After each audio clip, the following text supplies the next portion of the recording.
Assalamu alaikum and good afternoon from Malaysia. I think it's the time we should start.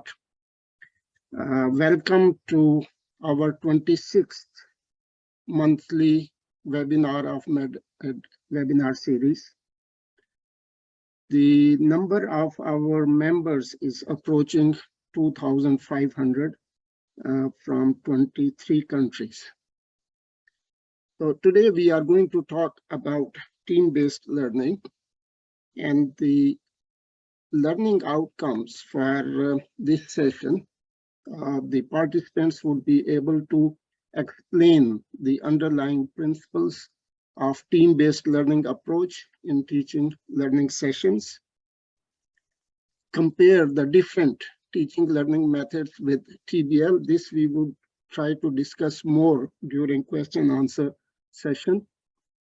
Explain the role of team-based learning, both in teaching, learning, and assessment of students, and describe the process of conduct of TBL session, and will be able to conduct the team-based learning sessions effectively and efficiently.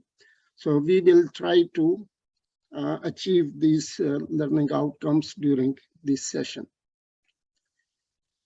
The basic concept of team-based learning is that the classroom time needs to be used for solving problems and not just transmittal of information, which of course is has been done so far, that classroom is being used mainly for transmittal of information. But this is the approach where this time is to be used more productively and efficiently.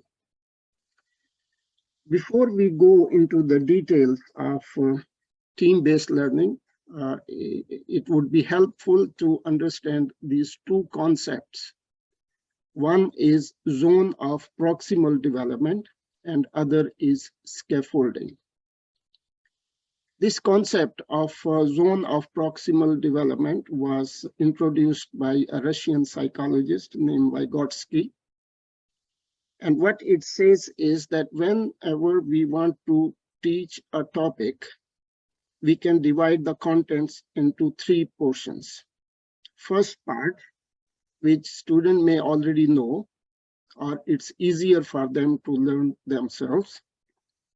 Second, where they need assistance and help to understand and learn, and this is what is called zone of proximal development. And third, may be beyond their scope at that particular time or particular stage.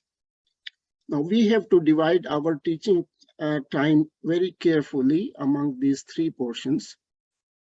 If we start spending too much time on first part, which students already know or is easier for them to understand, this would be not a cost-effective approach and maybe even boring for the students. So we should spend more time in the area what is the zone of proximal development, and we will go into a bit detail in a short while. The next is the concept of scaffolding. Scaffolding is a process in which teachers model or demonstrate how to solve a problem, and then step back, offering support as needed. Important point is that only offer support or assistance when it is needed. The theory is that when students are given the support they need, while learning something new, they stand a better chance of using that knowledge independently.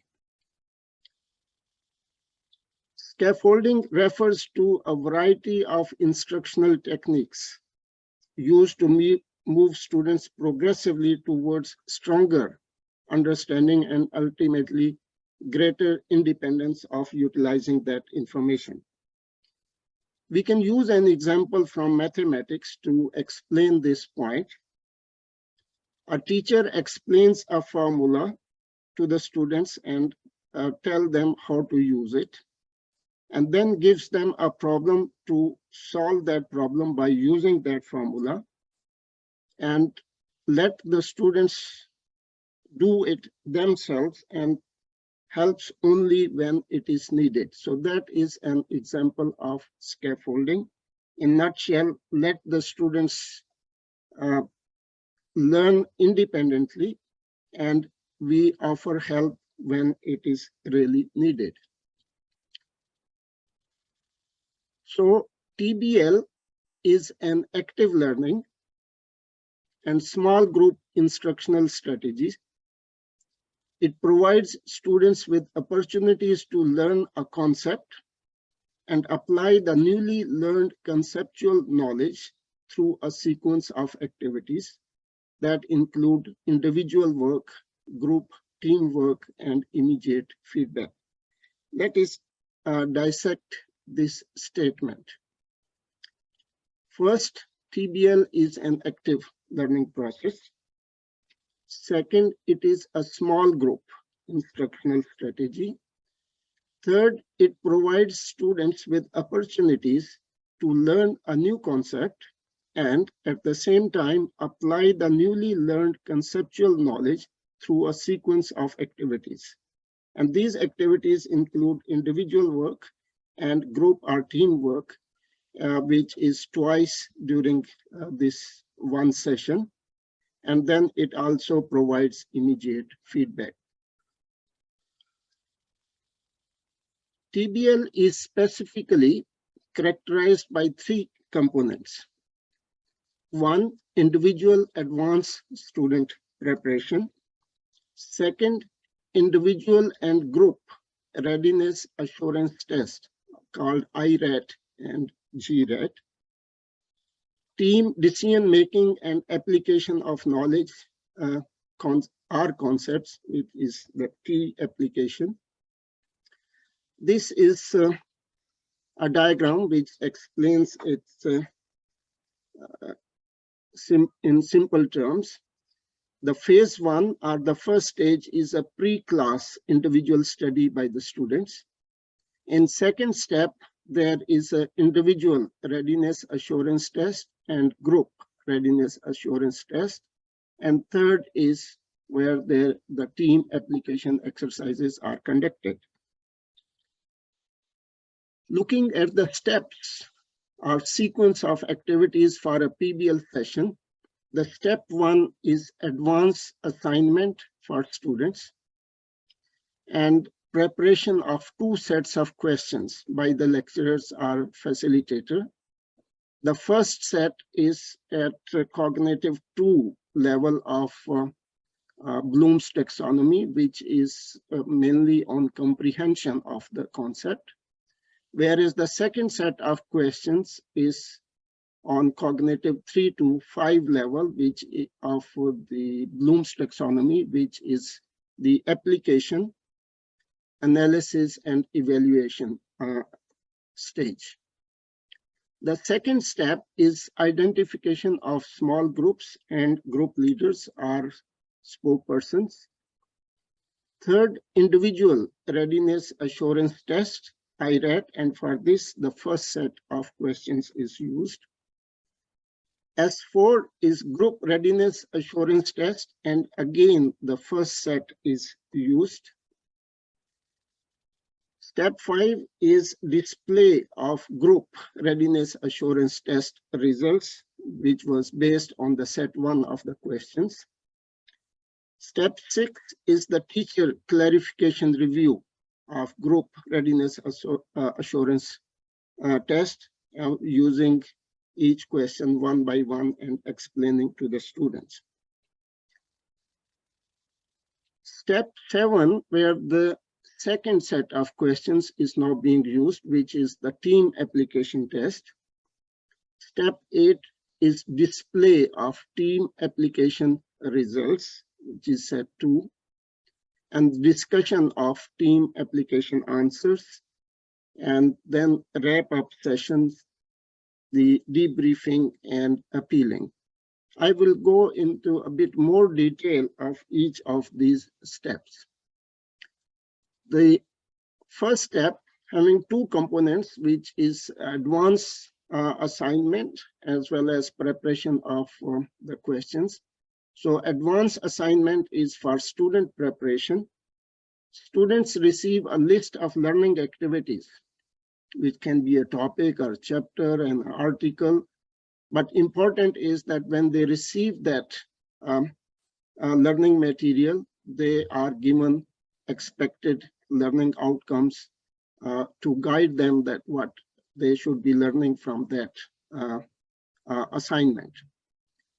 These learning activities may include readings, watching videos, lab work, tutorials, or sometimes you may use your own previous lectures, maybe 4 or 5 lectures just to see whether students have really understood what you were teaching through your lectures previously. Students may study these materials in preparation for the TBL session. Whereas the staff role at this stage is, of course, they have to plan the organization of the session, and they have to prepare 2 sets of questions, which we have mentioned earlier. The first, comprehension level, and that can be 10 to 20 single best answer questions. And a second set of questions, which is comprehension 3 to 5 of Bloom taxonomy, and maybe 3 to 5 extended matching questions.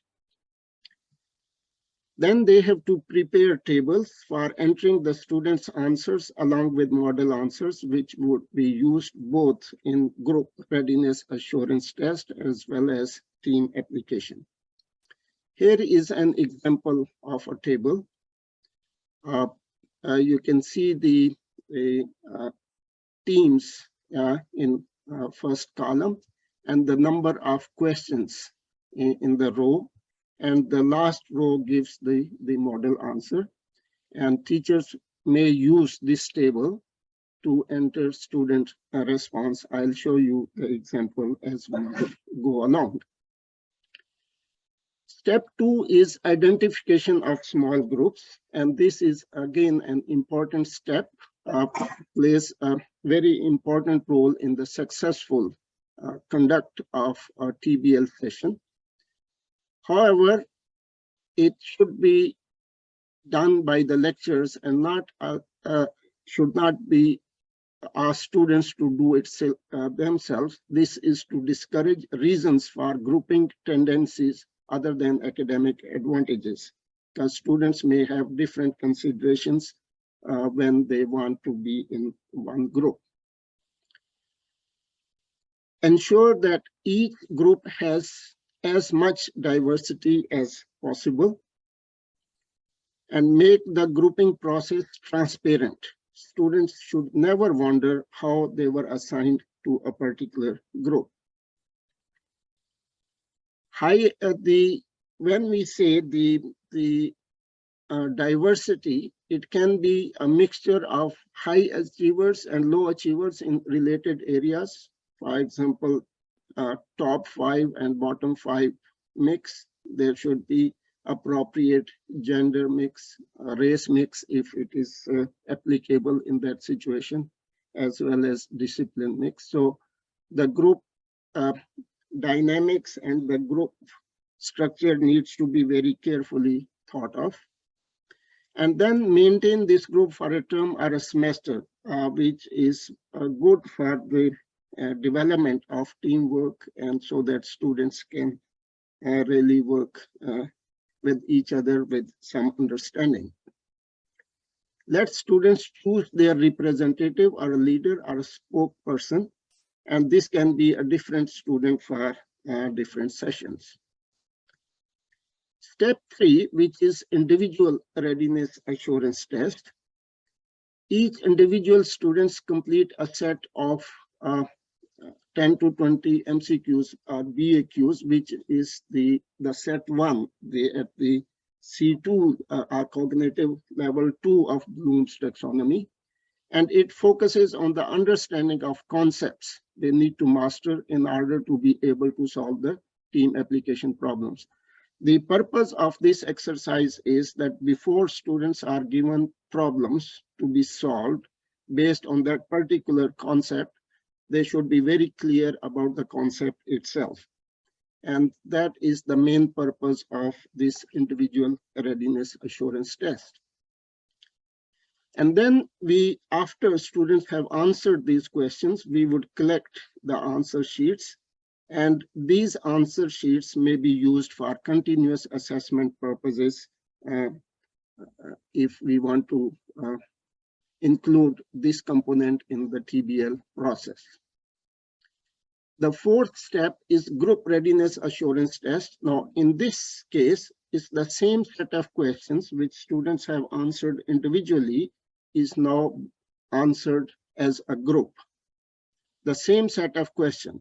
The group must answer them through a consensus building discussion. This means that each question is discussed among the group and the group arrives at a agreed answer. And this is the stage where a lot of peer learning occurs in TBL.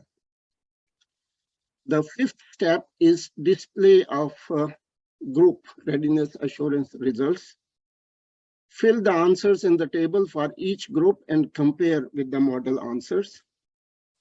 There are many other methods. The one I am showing is a very simple method which does not need any additional resources, but there are many other methods. The show the card method, where the students are given cards with different alphabets and they can show their answer by raising that card.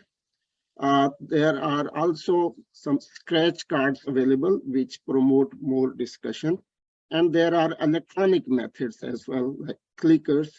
The students click on their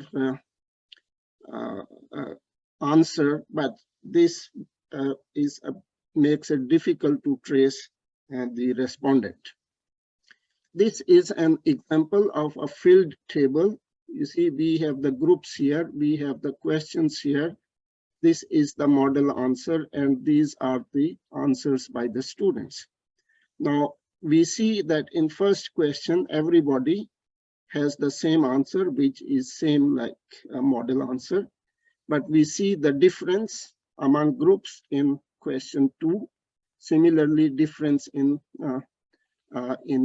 question 4, 5, etc. So the filled table would appear like this. So when each group gives their answer, the lecturer would fill their answer in this table, and at the end of the day, we would have this kind of data.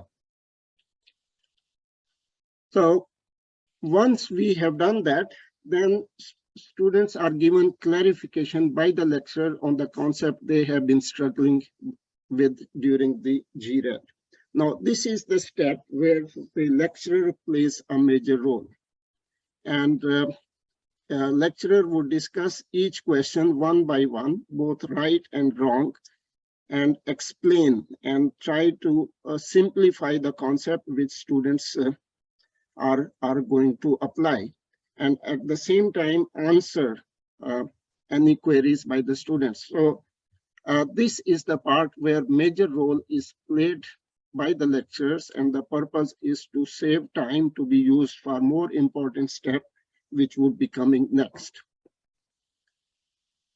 The lecturer's clarification, at the end of clarification review, students should feel confident that they are adequately prepared to solve more complex problems for the next step. So lecturer is supposed to make sure that students have understood and can ask students to if they have any doubts which the lecturer can clear before moving on to next step. Now, the next is the team application test, and this is the most important step, as I mentioned earlier. And this is where the second set of questions is used. Students in teams are presented with a scenario. These are the extended matching question types, which is probably more most appropriate for this step. And the questions are similar to the types of problems that they will be grappling with during their careers. There are a few points which we need to keep in mind when we are doing this team application test, which is called the 4S principles. The problems should be significant. The selected problem and the associated questions must be important, authentic, and realistic. They should not be trivial information. Same problem, all teams must be working on the same problem at the same time. Specific choice, probe the why of a concept or use a set of data for interpretation. So basically, this is the stage where we want to see the application of the concept which students have just learned in their first phase of this exercise. Simultaneous report, the team report their answers at the same time. And so this is to avoid any cheating or copying. And again, make teams accountable for reaching and being prepared to defend a decision, because teams would be asked to defend their answers, whether right or wrong, when we are discussing these questions.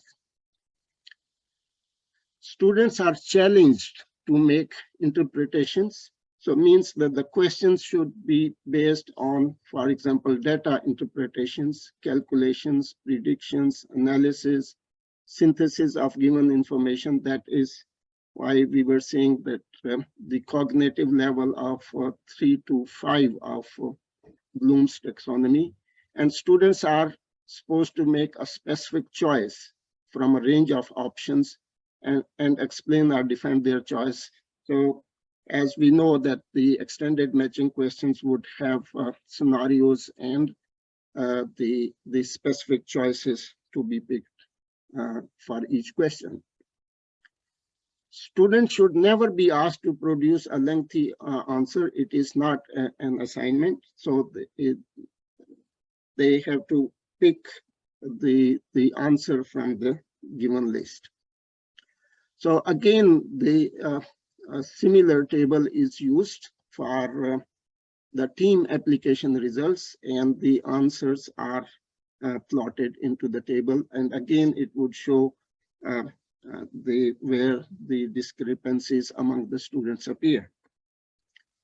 Now, step 9 is discussion on these team application answers. And now it is the stage where major role is played by the students and not by the facilitator. The initial stage of group readiness assurance test, the major explanation was done by the lecturer.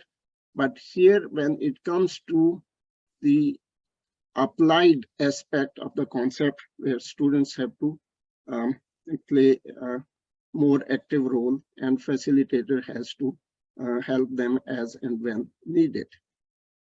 Both right and wrong answers are discussed by the students among different teams. Answering any queries by the student. So with the minimum input by the lecturers, where if students have any question, the lecturer may direct the question to other students to answer it. Then is the wrap-up session, and this is then the role of a lecturer or facilitator to summarize the concept and its application, mainly to clear any doubts and to enforce the right understanding, and clearly state the take-home message from this session. The debriefing is mainly meant for the feedback to peers within the team, feedback on the role of the team in the learning process, feedback on the whole process, learning experience, and on our personal role. We can use the structured feedback forms, but it's not necessary to have these feedback sessions after every session. So these sessions may be conducted, let's say, once in a couple of months or after a few sessions. And when the students are evaluating their peers within the team, they may point out the valuable contribution done by the team members, and also may express their the expectations from that individual member for the team. Now, appeal is when the students feel that the best answer chosen by the lecturer may not be the only best answer, or they may have alternate answers. A team may request the lecturer to consider an alternate answer to one designated as the best. The team must either provide a clear and usable rewrite of the question if they think it was poorly worded. The team may feel that the question is poorly worded, so they may comment on that. Or if they do not agree with the best answer, they have to provide their answer with references. Now, only a team that takes the steps to write an appeal is eligible to receive credit for a particular question. And obviously students would need a bit of time for that, so they can submit their answer to the lecturer later. And lecturer is supposed to keep the turnaround time as brief as possible and let the whole class know of the decision. So this is the whole sequence of events which take place in a team-based learning session. If we summarize these events, so first is pre-reading by the students and preparation of 2 sets of questions by the teachers. Students answer first set of questions individually. Then students discuss the first set of questions among themselves and answer the question as a group.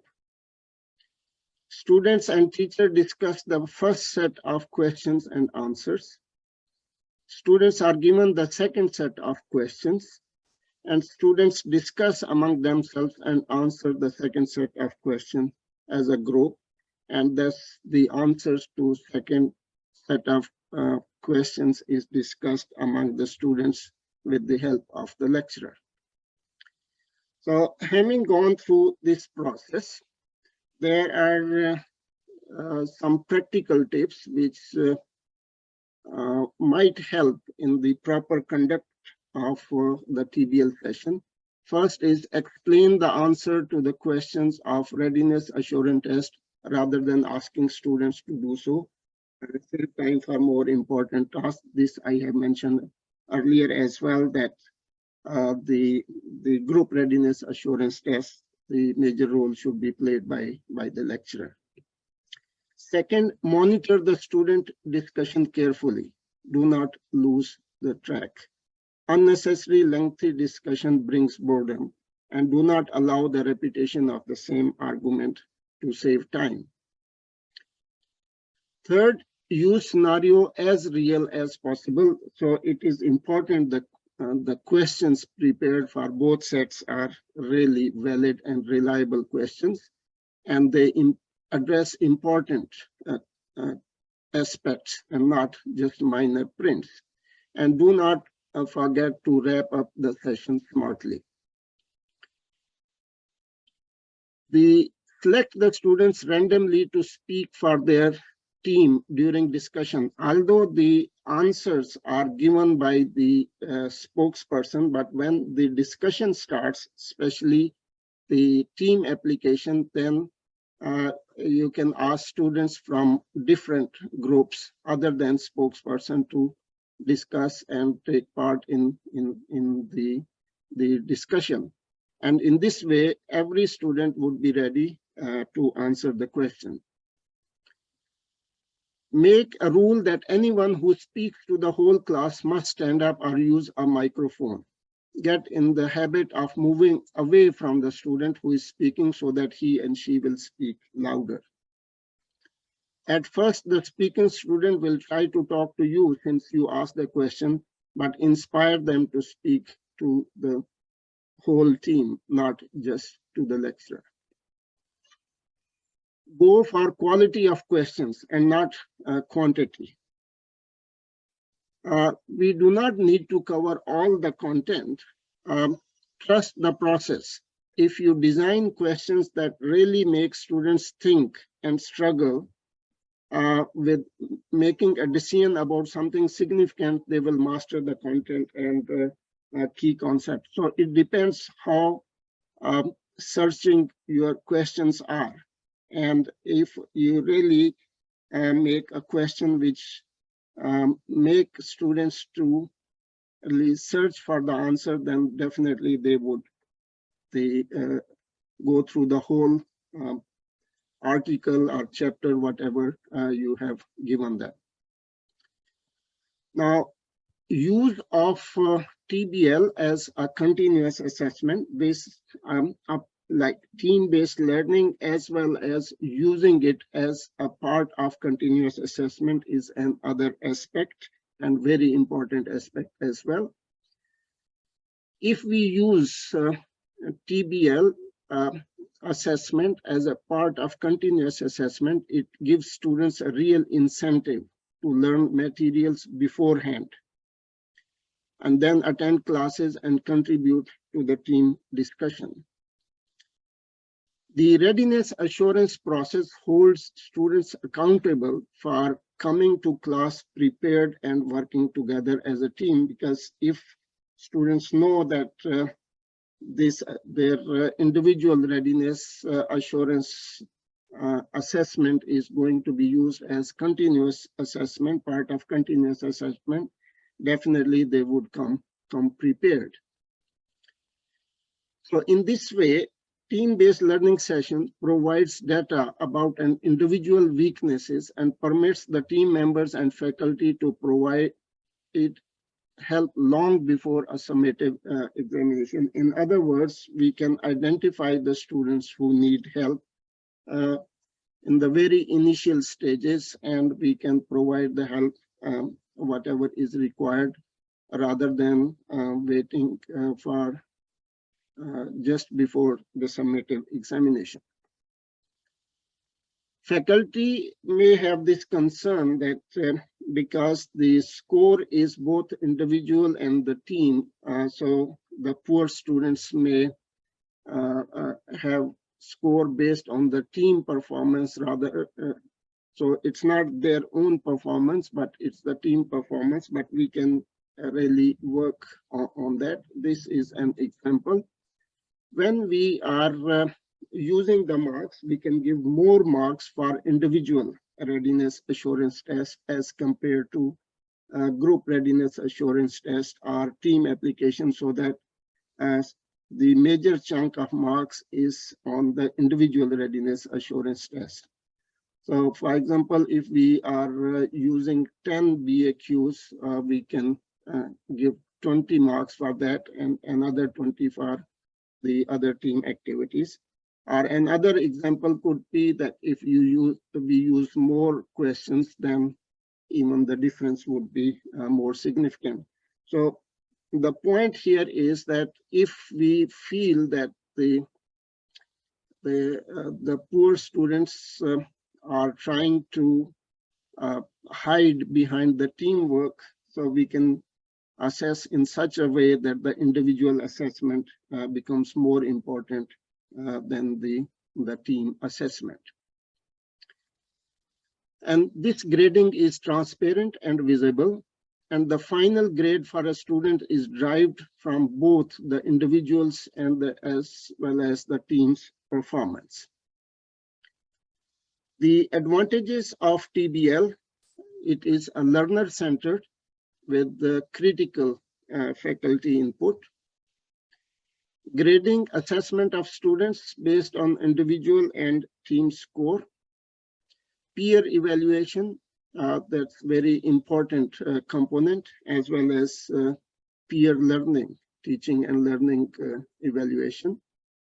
Immediate feedback, both after group readiness assurance test and team application assessment. And then there is both individual and team accountability.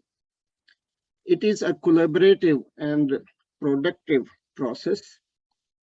It promotes group study, sharing of information, of course, promotes teamwork, and improves the communication skills, as the students have to defend their answers and they have to express their views, so that helps them to develop a good communication. When TBL is conducted correctly, there is a little doubt that academic outcomes are equivalent or improved in comparison to other lecture-based formats or more traditional small group learning models. So it has been shown by a number of researchers and the publications that this is one method of teaching learning which carries value. Unlike typical group learning, the high performers do not suffer, because if generally we see that when there is a group work, there are some students who would work hard, the others would not work as hard, but at the end of the day, each one receives the same marks. But in this case, in TBL, it is not like that, and here each student have to work both individually as well as a team member. Because this process holds everyone accountable for their own individual work and individual's contribution. The better a team works together, the better their team and individual scores would be. And there is extensive peer teaching occurs within each team, because there are two occasions where there would be a discussion among the group and they have to arrive at a consensus answer. So the take-home message for this TBL transforms group work into something that builds high-performing teams, creates meaningful learning partnership between students, and holds students accountable to their peers. The promise of TBL is that flipped teaching will work and peer learning will become a reality and not just an aspiration, as we understand from the sequence that TBL is an example of a flipped classroom teaching. TBL offers a scalable way to increase engagement while delivering higher level learning outcomes. The objective is to move from predominantly passive transfer of information to innovative, highly interactive, evidence-based classroom experiences. Focus on problem solving to reinforce concepts. So basically learning a concept and then application of that concept to solve a problem would really help to clearly understand the concept. Set high expectations and accountability for personal and team learning, and progress from fragmented, discipline-centered instruction to highly integrated, coordinated, collaborative teaching that is developmentally appreciable. In TBL, the classroom session encourages active learning and critical thinking, including reserving classroom time for interactive reasoning. That is the concept of flipping the classroom. And the emphasis shift from surface learning to deep learning, which is integrated, coherent, linked to previous knowledge, clinically relevant, and anchored in problem solving and analysis. So these are the references for whatever I have presented so far. Now coming to the concept, which the question has been asked during the in the groups as well is the comparing the TBL with other teaching learning methods, and especially the problem-based learning. Now, there are major differences between TBL and PBL.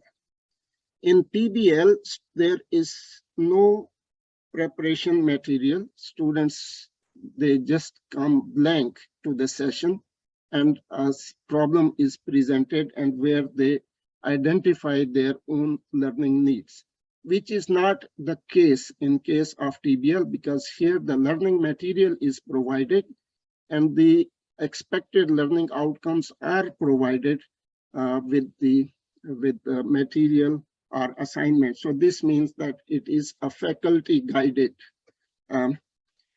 exercise as compared to problem-based learning, where students would identify the problems, and that would be more of self-directed session. So that is one major difference. Second, TBL needs more human resource, because each group, let's say 8 to 10 students, would need a supervisor or a facilitator, whereas in team-based learning, we maybe maximum 2, mostly 1 lecturer is enough to conduct the whole session. And that is the advantage of TBL over PBL, that here we can take some advantage of the small group session, and there is a lot of peer learning, which also occurs in PBL, but here the human resources requirement is much less as compared to PBL. So these are major differences, but if we have any more questions, we would discuss it further. So please, if anybody has any question or a comment, please feel free to share. Unmute yourself before asking. Yes, Professor Asya, please unmute yourself. Thank you very much, Dr. Professor Alamsher Malik. It was a very good talk. My question would be, is PBL a form of IRAT? Because in PBL, it is the individual who solves the problem. In team-based learning, it is a group of students and the teacher as well who solves the problem. So is PBL a form of IRAT? Not really, sir, because in PBL, PBL also emphasizes on teamwork. Right. It's not, although they identify the learning needs. So once learning needs are identified, then each individual is supposed to learn, and many institutions would recommend students' own gathering in between the 2 sessions to discuss. So that is again because PBL also emphasizes on teamwork, not individual work. Right. I mean, they learn both individually and team, but then they get together and they help each other. Right. But this teamwork is more prominent and more apparent in team-based learning as compared to problem-based learning. Right. I hope that answers your question. Oh, thank you. Are there any pitfalls, since they are all man-made systems? Any shortcoming or deficiencies of TBL? Yes, of course. For example, the most common problem is that because we are relying on students to come prepared, right. We give them an assignment or a chapter, and not everybody may come prepared. Right. So that's why the concept of continuous assessment was introduced, so that to motivate students to come prepared. That is the commonest problem, that some students may not come prepared. And the second is that these students who do not come prepared, they depend on their colleagues, those who have, so these would be kind of silent students. Now, These silent students are there in PBL as well, but they can be picked up easily because each small group is being facilitated by a lecturer. But here, because there may be 10, 15, 20 groups and one lecturer going around, so they may not be able to pick up these silent students. Right. But if they look at their result of individual readiness assurance test, that would definitely help to identify these students, and they may be counseled accordingly. Right. Thank you very much, sir. Thank you. Thank you. Dr. Razan Muhammad Bakir, please unmute yourself. Thank you very much, Professor Malik, and I'm very much enjoying your presentation. I'm very much towards team-based learning. In my college, I'm practicing it on all the colleges, and we are doing quite well. Two things I'm just want to share with, and the other one to ask you about. The first one is the IRAT. How you do the IRAT? Is it in the same group? The group will stay together from the beginning. They do their IRAT, or they will do in a separate room as the normal test. This is important because if you are doing it in the normal way of doing a test, this is going to take a long time to bring them together again in grouping. So we are doing it in the same group with using electronic device, mixing the questions and reducing the cheating issue. This is one thing I wanted to comment on. The other thing, what about the TBL-based curriculum? I think we need to think about this is because the TBL is really, I found it one of the most effective methods of teaching and learning and assessment. And I think we probably need to do some sort of effort to come together so that we can bring out a team-based learning curriculum. Thank you very much for your very informative, very clear presentation. Thank you, sir, for these 2 points. The first, you are absolutely right. The IRAT is done in the same room at the same activity. Basically, the students are sitting in their small groups, maybe 4 or 5 students in a group, possible around a round table, and they would answer those questions there. If you are using electronic, that would be much easier. But if that facility is not available, still they can answer on the paper, and the papers can be collected quickly. So that is absolutely right. You are saying it's not possible to conduct it in different rooms because that would need a lot of resources and time, and it's not really cost effective.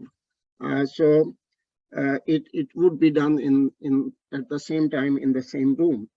Now, the second point, the TBL based curriculum, actually my experience is more as a teaching method. The TBL, like we have problem-based learning sessions, we have case-based learning sessions, and we have team-based learning sessions. Obviously, we have to choose the right topic for the right method of teaching. Not every subject can be taught as team-based learning. Similarly, not every topic can be taught as a problem-based learning. So we do not have any experience to, let's say, the whole curriculum based on the TBL, but more as one of the teaching methods we are using it. I hope that answers the question. All right, Gabriel, please unmute yourself. All right. Assalamualaikum, Prof. That was a very interesting. Salam. Can you hear me? Yes, yes. All right. It was a very interesting talk, and I think team-based learning is a good approach. The only thing I'm observing at the moment is this is towards PBL, that the student get the information on the cases from their peers. So that can also happen in TBL. So does it mean you have to change your scenario or your questions every time? Because when they get the information, they just use that material, they bring it to class, and then Yes, then yeah, the you're question right in that the on that. senior students passing that information to the junior students, so Yes. that might be an issue. But we have many colleagues with experience of PBL, and they share their experience that they specifically inform the students and the ethics and the honesty and the usefulness of their own preparation rather than using the material from the seniors. And very successful stories have been shared in literature and at individual basis as well. So if you really feel that is a major issue, then yes, of course, you may not use the same question in the subsequent sessions. Well, I mean, there is some responsibilities of the students. They're old enough, so they need to take responsibility of their own learning. So if they use the easy way out, then yeah. Yeah, on the other hand, of course, this is a team-based learning session. So if they are learning from their colleagues, that should not be really too sort of learning from their colleagues in the same group.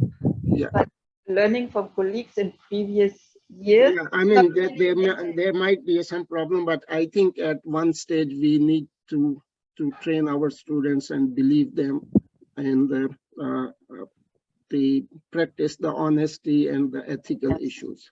Yes, true. Right. I agree. Dr. Anila Jalil. Assalamu alaikum.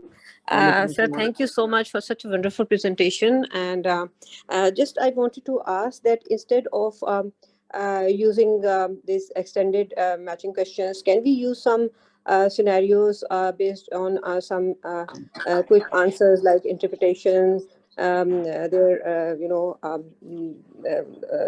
the disorder, what is happening, or small SQs type questions rather than using extended matching questions? Yes, absolutely. You can use as long as the answer is short. Right. They have to pick from the list, because there wouldn't be any time to write a paragraph, and that cannot be assessed. So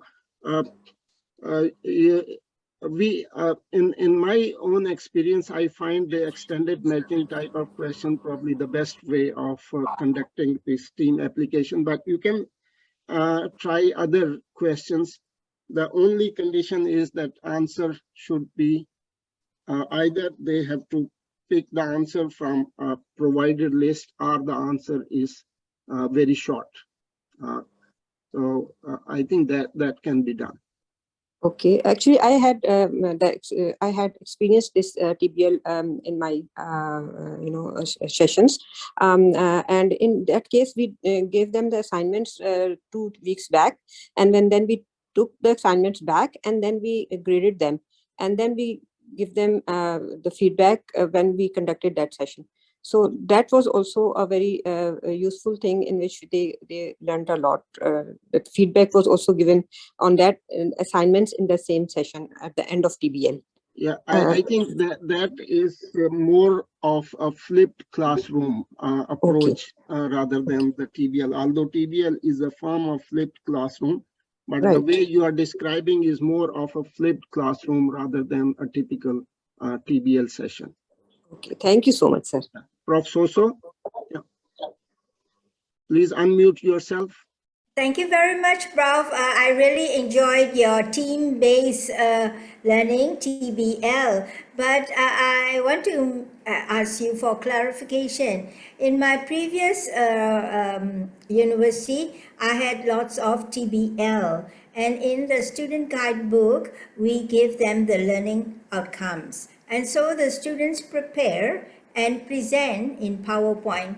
And then it is somewhat like a seminar or whatsoever, and that was my experience. So in my previous experience, I never had IRAD or GRAD, but in the same university, in the preclinical years, my colleagues, one of them said that they did the IRAD, GRAD, but that stopped. So in my previous experience, the TBL, and they label it as task-based learning, TBL, and So that is and then they totally different present. thing. That is So totally different thing. I know. So Task-based can you learning clarify is that very for me, different than please? the team-based learning. Can you clarify what's the difference? Yeah, I know the team-based that you have the given task, us, so I know that. yeah, the task-based learning or project-based learning is very different than the team-based learning. Like I said, the steps given in team-based learning, you cannot call it a team-based learning unless you have gone through those steps, the IRAD Yes. and GRAD. Yes. So Yes. they are very, very different. In So task-based learning or project-based learning, students learn from the project or task they are trying to achieve. yes. So that is a hands-on kind of experience, and from that task or the project, they would identify learning needs as they do in PBL and learn about that. So that is very, very different than TBL. Exactly, Prof. So I am very much appreciative of your team-based learning. Thank you. Thank you. Yeah, Dr. Osamu. Yes. Yeah, Thank please. you very much. Yes, So, yes, sir. Mr. Mike, your words silence reminded me of Japanese culture. You know, Japanese students so naive, and if they are say something in front in the public, they are very quiet. But after the class, very active. So I feel very big difference between the official hours and the core time and also the free time. Do you have any idea how to make students so active during the TBA? I think that's a very, very important aspect. And of course, there are a lot of cultural differences. Prof,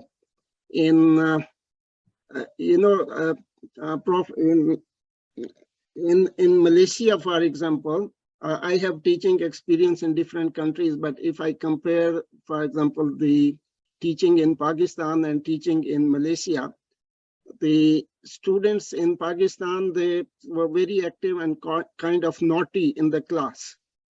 So they would try to tease the lecturer or create some issues.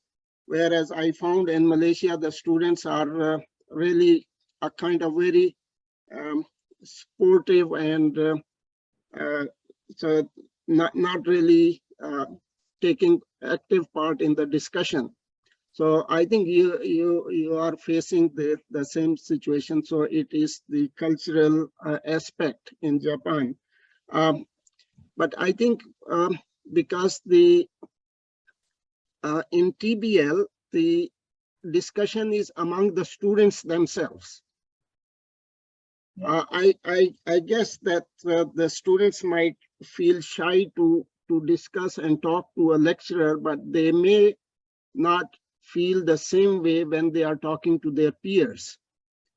And that is the difference in TBL, because the major learning in TBL occurs during their team discussion. Now, when it comes to discussion and answering the questions, then of course the facilitator has to play a role and pick up the students and ask them the question. But I understand the cultural aspect, and of course not every teaching method is appropriate for every situation. But I think the students probably would like to discuss among themselves and try to learn from each other. And that is the basic essence of TBL. Yeah, that too. Right. And after classes, students make their own groups, going to some restaurant and Right. make a Yeah. discussion. Right. Yeah. Voluntary. Yeah. They're so active. Yeah. So that might be a positive aspect of TBL in your culture. Okay, thank you. Right. Dr. Elomda, I hope I'm pronouncing it right. Yeah, please unmute yourself. Thank you, Simon, for this interesting presentation. I really enjoyed it. I have 2 questions. My name is Muhammad Asad Rais. Alumda is my same name or nickname. First, the time taken for the assignment for the students, how much time? And then the whole process, how long does it take? I mean, from the starting of the session and the end. The second question is that maximum number of students that can be enrolled in a session, the small groups. I hear it's about 5 to 7 or read about that in the article. Can it be more than that, especially with this high number of class students? Thank you. All right. Okay. So the assignment is or whatever teaching material is given maximum 1 week before, not too long. So or it can be even few days, because if we give it too long, that loses its impact. The second is that we make a team of maybe, let's say, 5 students. And if you have 100 students, you would have, let's say, 20 teams, right? So in a classroom, 100 students are sitting, but in groups of 5. I have personally been able to conduct a session successfully with 20 teams. But if the number of students increase, then you may need another lecturer to help you. Because you need to go around and see how students are performing. So maybe you, as a first facilitator, you are playing an active role, you are answering the question, but another facilitator is helping you in terms of conducting the session or organizing the session if the team number is more than 20. That is one way of handling. If, for example, you have a class of 200, then of course, you may be the major facilitator, but you would need another person to assist you. Thank you. Thank you. HP, sorry, yes, Hello, please unmute hello. yourself. Am I audible? Oh, yes, Prof. I'm Dr. Ghosh. Actually, I was teaching in the medical college where you were the dean, Right. and you introduced TBL there. I am very excited about talking about TBL because we have successfully followed it after you have left also. But unfortunately, after some time, the new dean changed everything, including this. Anyway, so I'm a great proponent of TBL because it promotes deep learning, and right. of course, teamwork, camaraderie, and supporting argument and counter argument, which always helps them to understand the material very effectively.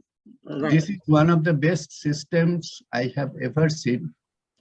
And this is an excellent tool for assessment, immediate assessment, and everybody is excited, the students, and about assessment also, they have no problem. And it continuously improves themselves. I would have been very happy if this system was continued. But anyway, My one challenge, the most important challenge is how to make the questions. Questions must be the BAQ, and really one has to, it is challenging for the students so that there is ample scope of discussions. Right. And this stimulates the students. And later on, when they ask the answers and they argue, and of course, the appealing system was there in the class itself, where we used to give extra, marks to the team who is successfully appealing and upholding it.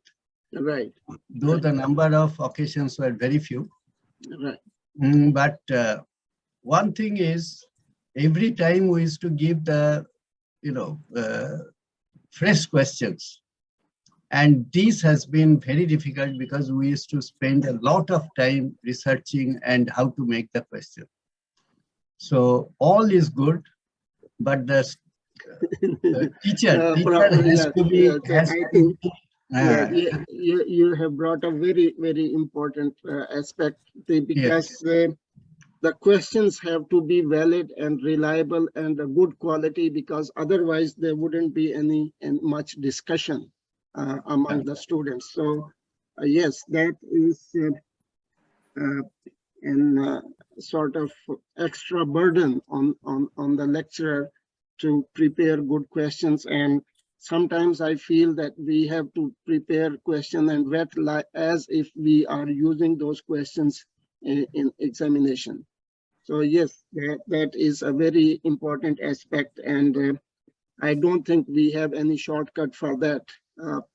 If we want to conduct TBL successfully, we have to go through that exercise. Thank you very much. Excellent preparation, excellent presentation.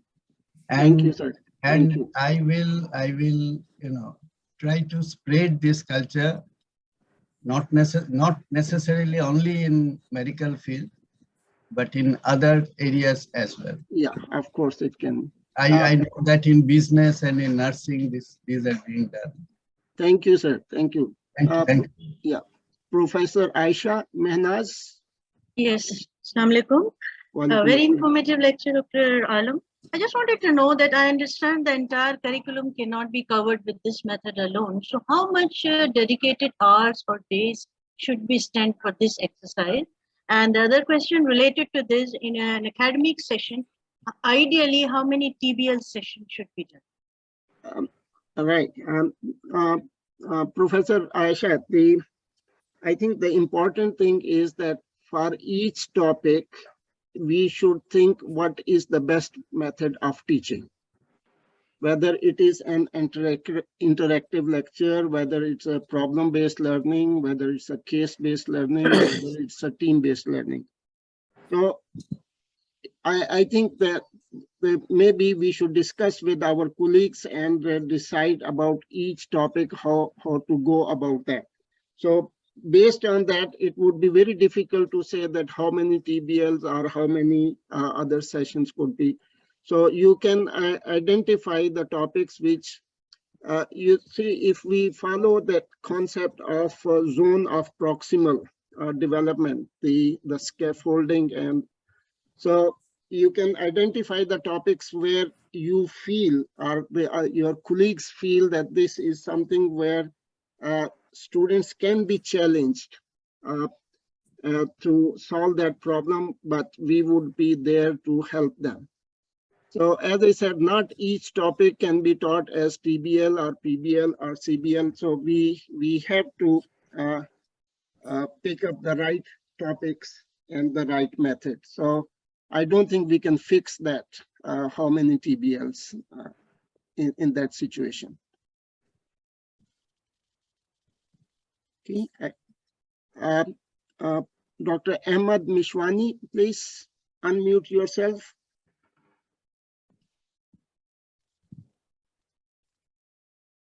Dr. Ahmad Mishwani, please unmute yourself. Thank you very much, sir, for giving me the chance. First of all, I congratulate you and the whole team for such an excellent presentation. Like all of your presentations in the past and giving us and everybody to interact and clarify our misconceptions. Sir, first of all, I will come to the point which you pointed out about the students in Pakistan. I think in our days or in up till recent past, our students also used to be very quiet and calm and very obedient, and they were very shy even to ask very important questions from the teachers. But since the time of the student-centered curriculum and this with the liberty which we have given to the students and these interactive lectures and interactive form of teaching, our students have become a bit more frank, and I think this is a good thing, and the credit goes to the teachers. And as you have already mentioned, that this all depends, first of all, about the cultural aspects of whatever society we are living in. And the other thing is, as you must have noted that generally, the students are a bit shy in front of senior lecturers, mostly, who have very dominating type of personality, and they are more frank and very comfortable with the junior students, junior teachers or demonstrators or lecturers. So that is one point. Then I come to the point which Professor Aslam has pointed out very rightly about the PB and the Pbl.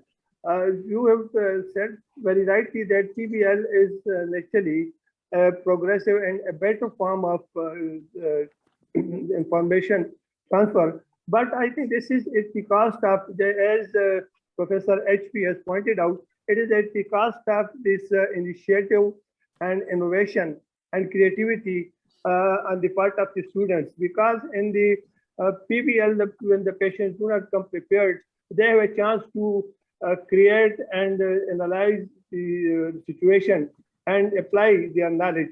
And it encourages the deep learning.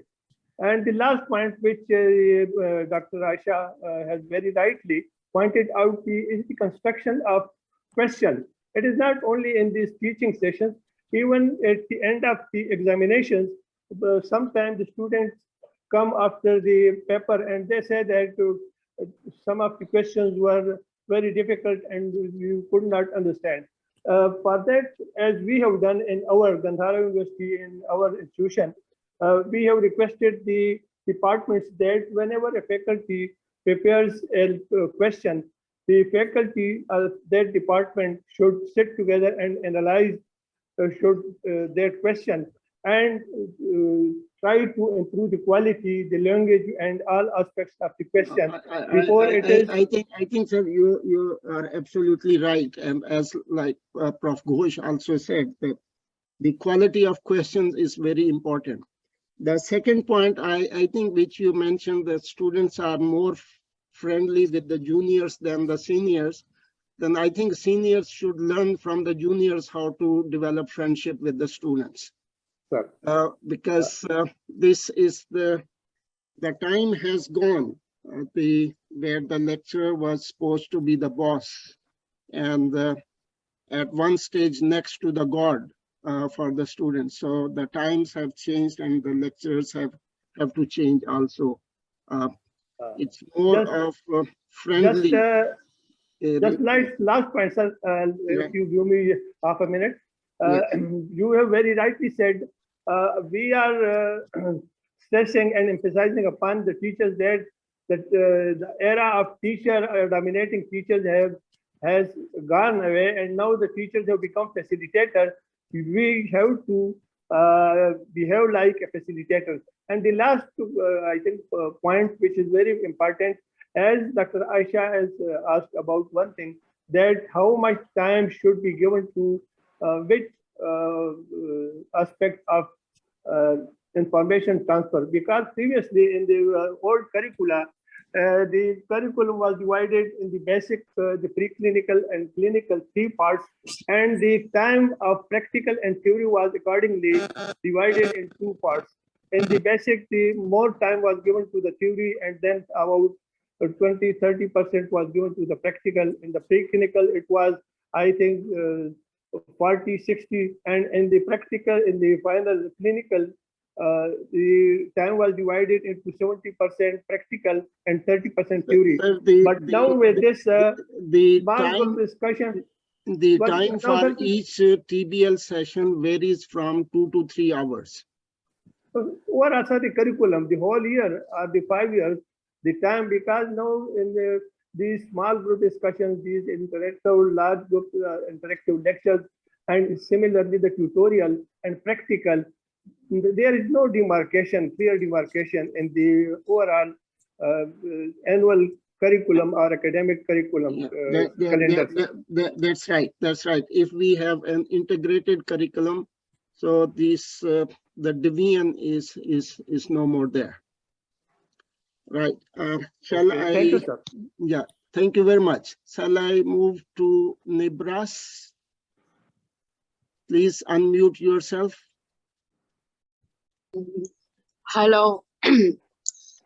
Thank you, Prof, for your beneficial and informative talk. Basically, I'm a medical educationist from Sudan, lecturer of physiotherapy. I would like to ask about, can you hear me? Yeah, sure. Yeah.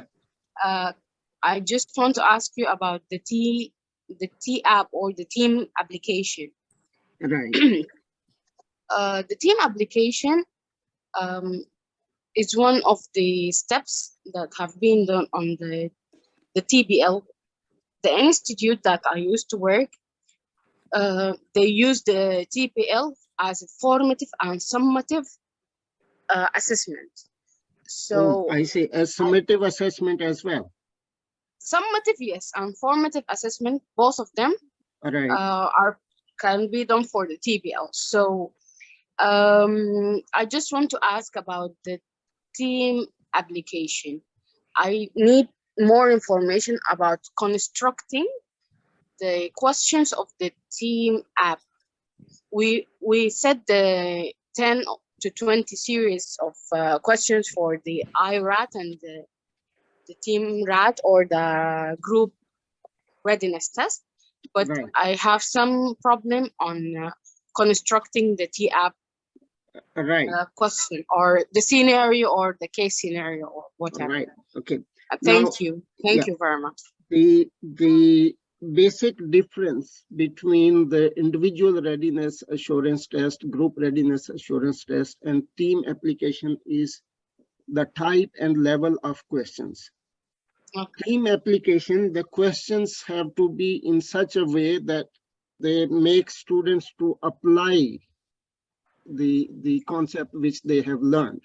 So either we can use scenarios, or we can use laboratory data, or we can use even the different types of questions where students have to solve that problem. So it is not recall, it is application, and that's why I said that it goes to the Bloom's taxonomy level of cognitive 3 to 5. Where so you might give some data where students have to interpret. You may give a scenario where students might have to consider the differential diagnosis and pick up the right diagnosis. Or you might give a scenario where students have to pick up the most relevant investigation. So this means that is the application of knowledge.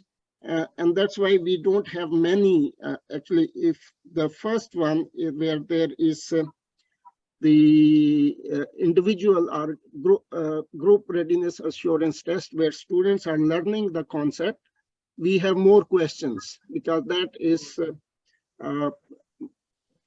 includes some degree of recall as well.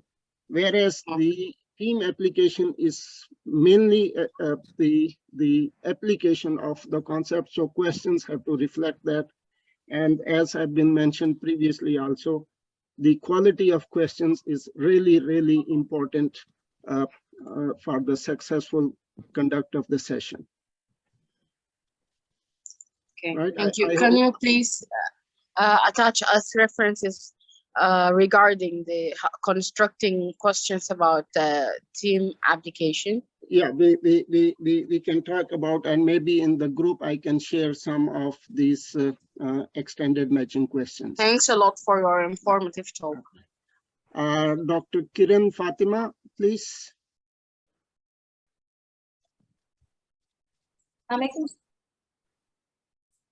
Yeah, we can't hear you, Dr. Kiran.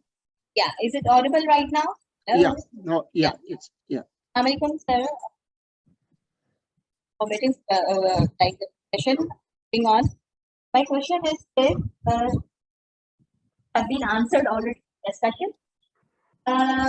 We can understand that team-based learning might from difficult to easy to difficult questions, from easy to complex questions. It enhances learning. My typical question is that, am I audible, sir? Yes, yes, please, yes. Hello? Yes, yes, I can hear you. Yes. Like how many students should be in one group? Okay, now the first thing is that you said that the questions easy to difficult. It's not actually easy to difficult. It is more towards understanding the concept and applying the concept. Now, usually we have a group up to 5 students in one group, because it is said that if we have more students, then they try to hide behind each other rather than taking up and participating in the discussion. So I think up to 5 students in a group would be the ideal. Ideal. Thank you, sir. And next step, is there any literature regarding sessions of TBL? Like how many sessions be required for TBL? Like I've already mentioned, there should be 3 hours.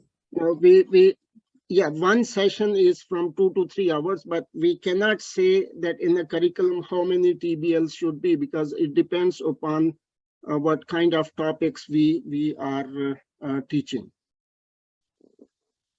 So 3 hours in a single day. No, I mean it is one session. One session. Okay. One session, yes. One session of 2 to 3 hours. Okay, very right. Thank you, sir. Then my last question is that, like in PBL, there is a self-assessment scale of active learning and critical thinking for students. Self-assessment themselves for PBL. Is there any tool like a student can assess themselves for PBL as well? Yeah, you can use the feedback forms for that purpose, where students would assess themselves as well as their peers. But we do not want to do this in every session because it takes a lot of time. So we would be doing it periodically. Okay, sir. Thank you so very much, sir. Thank you. Thanks for your time. Okay, Dr. Surya. Dr. Surya, please unmute yourself.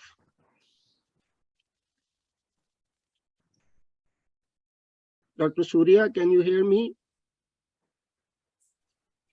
Okay, Dr. Nigat Nadeem, please. Can you hear me? Assalamualaikum. Yes. Can you hear me? Yeah. Okay. Dr. Nigat from Lahore. Dr. Nigat, please, let's listen to Dr. Surya first. Oh, okay. Okay. Is he online? Thank you, Prof. Alan. Yes. Okay. Yes, Dr. Surya. Yes. I had already put my question in the chat. I need some more information about the difference of problem-based and team-based. Right. What are the disadvantages and advantages, or strengths and weaknesses? Can you elaborate more? Thank you, Prof. Alan. Thank you very much. As I mentioned briefly before, that these are actually 2 very different methods. The first difference is that in TBL, students come prepared. They have read an article or they have done an assignment and they come prepared. And they also, with the article which was sent to them, have some learning outcomes. So they come prepared and they know what is going to happen, what is going to be taught. Whereas in PBL, students come blank. They haven't seen the problem before. They do not have an idea what kind of problem they are going to be presented. So that's one big difference. Second, in PBL, the conduct of PBL is number of small groups and each group having one facilitator. Whereas in TBL, there is only one facilitator for the whole class. Maybe there are 20 groups, but only one facilitator.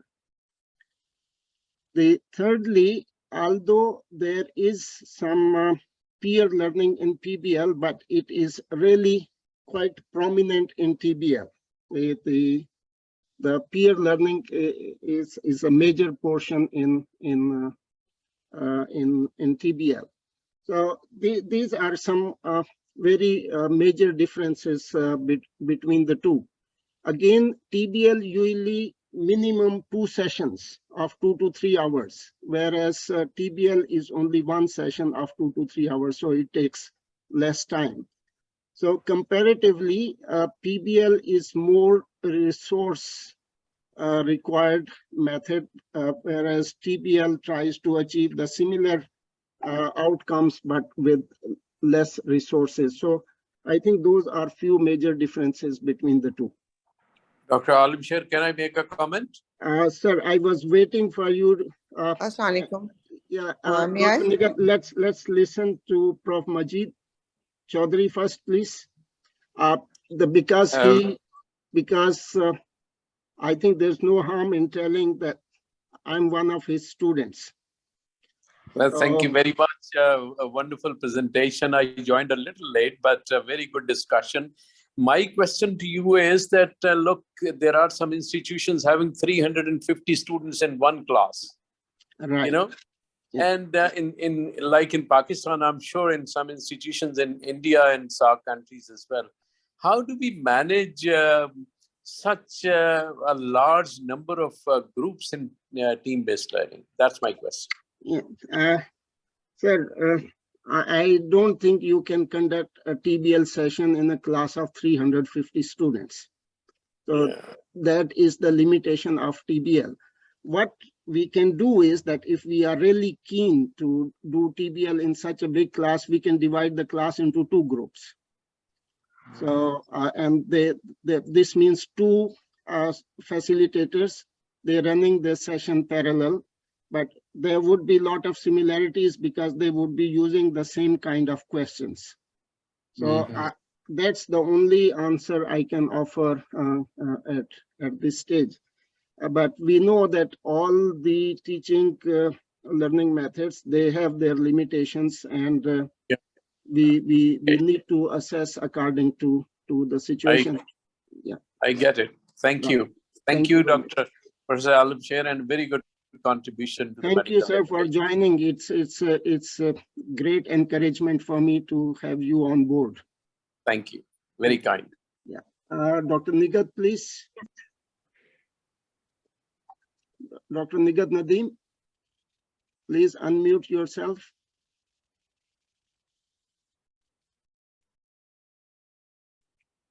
I think we... Okay, sorry, my net was, I think, working.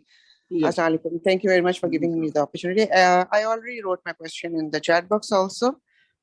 Which subject is ideal for TBL and which professional year? Secondly, in clinical scenario, 3rd year onwards, when we have clinical wards, is TBL feasible? And thirdly, kindly, I think, sir, you need to, I have already written in the chat box, limit the questions. It doesn't give opportunity to a number of people to ask questions then to you. Thank you very much. Okay, now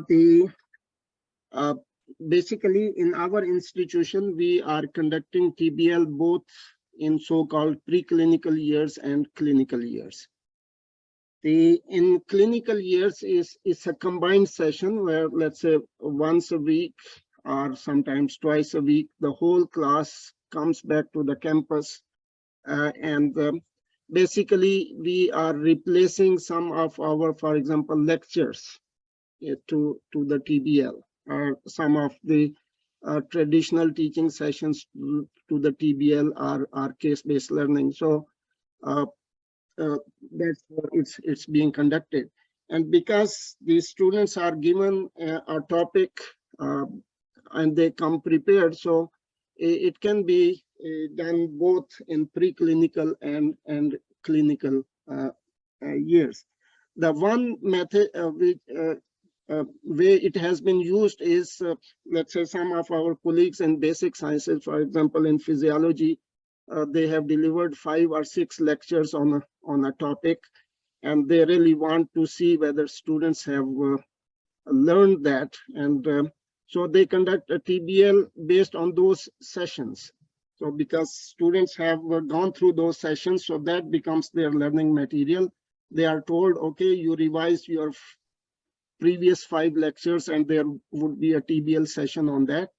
And so this is another way of, or other use of TBL to reinforce what has been taught earlier, and that helps students as well to clear if they have any doubts.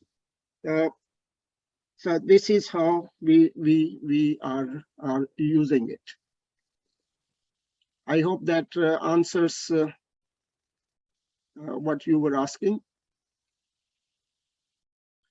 I'm sorry, I couldn't go through all the questions in the chat box because. Can I add one comment kindly? Yeah, please. I just want to say, I think in final year, I am a promoter of that there should be hardly any lectures and more clerkship and more practical work.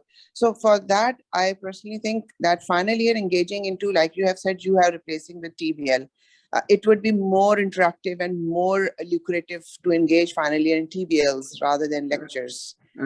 Thank you very much for your time. Dr. Nigat, if you recall, we had this webinar on lecture-free curriculum.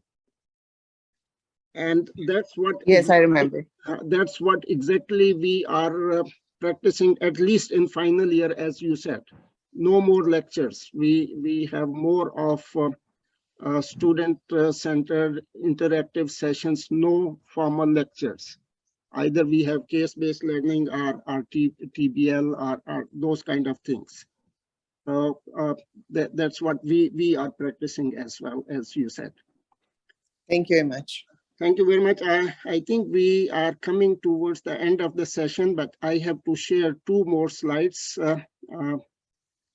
before we complete this session. And that is the first is about the next webinar, which would be conducted on 28th of August, and it would be SEQ webinar. And I think I will try to include some of these modified, the extended matching questions, as has been mentioned here by some of our friends that they want some examples.